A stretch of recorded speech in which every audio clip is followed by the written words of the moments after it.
এবারে পশ্চিমবঙ্গের বিধানসভা নির্বাচনের খবর জানাতে কলকাতা থেকে সরাসরি যুক্ত হচ্ছেন দীপক দেবনাথ। দীপক, একটু আপনার কাছ থেকে জানতে চাই যে প্রচারণা কেমন চলছে, আর তারকা প্রার্থীরা বিশেষভাবে কিভাবে তাদের কর্মসূচিগুলো দিচ্ছেন, আর সেই সাথে আরও জানাবেন যে আমরা কিছুক্ষণ আগেই দেখছিলাম যে নির্বাচন যতই ঘনিয়ে আসছে ততই সহিংসতার খবর পাওয়া যাচ্ছে।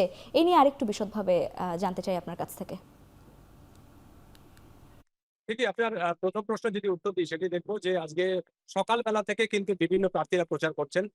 মূলত যে সমস্ত প্রার্থীরা আছে তারা সকালবেলা দিকটা টেনে নিচ্ছেন, কারণ একটু রোদ যখন হচ্ছে, বেলা যখন বাড়ছে তখন রোদ হচ্ছে, একটা দাবদাহ হয়ে আছে। সেই কারণে সকাল 7টা থেকে 8টা থেকে মোটামুটি 10টা পর্যন্ত প্রার্থীরা প্রচার করছেন এবং নিজেদের জায়গায়।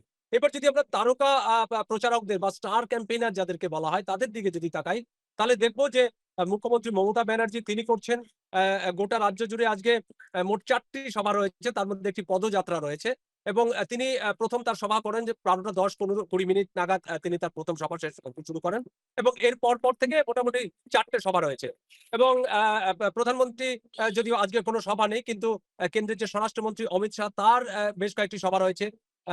মমতার ভাতিজা যিনি তৃণমূল কংগ্রেসের সাধারণ সম্পাদক, সেই অভিষেক ব্যানার্জি তিনি কিন্তু দলের প্রার্থীদের সমর্থনে বেশ কয়েকটি সভা করছেন, পদযাত্রা করবেন। আমরা মিঠুন চক্রবর্তীকে আমরা কিছুক্ষণ পরেই দেখবো, কেন মিঠুন চক্রবর্তী হচ্ছে বিজেপির কেন্দ্রীয় নেতা। তিনিও বিজেপির যারা প্রার্থী আছেন তাদের প্রার্থীর হয়ে সমর্থনে নামবেন। কোয়েল মল্লিক তিনি সম্প্রতি তৃণমূলের রাজ্যসভার সাংসদ হয়েছেন এবং তাকেও কিন্তু আমরা নির্বাচনী প্রচারণায় দেখবো, আর কিছুক্ষণ পরেই তিনিও প্রচারণায় নামবেন।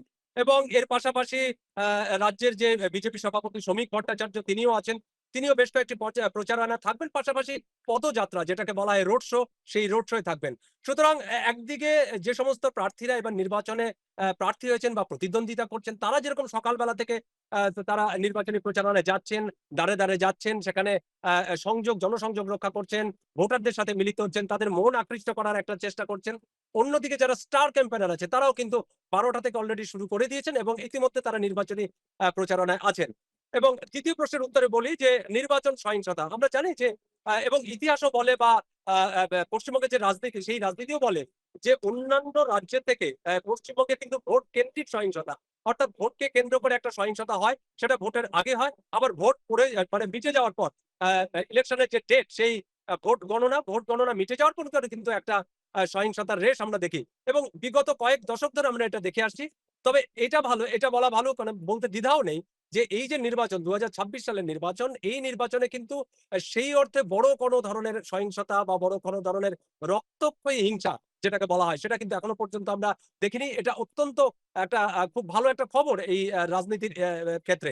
এবং বিক্ষিপ্ত কিছু সহিংসতা হয়েছে, আমরা এটাও দেখেছি যে বিজেপি প্রার্থীরা যখন প্রচারণায় বেরোচ্ছেন, যখন তারা স্লোগান দিচ্ছেন, তখন পাল্টা স্লোগান আসছে তৃণমূলের থেকে। আবার তৃণমূল যখন প্রচারণা করছেন বা সিপিএম এর প্রার্থীরা যখন প্রচারণা করছেন, তখন পাল্টা কিন্তু বিরোধী দলের কাছ থেকে আবার স্লোগান আসছে। সুতরাং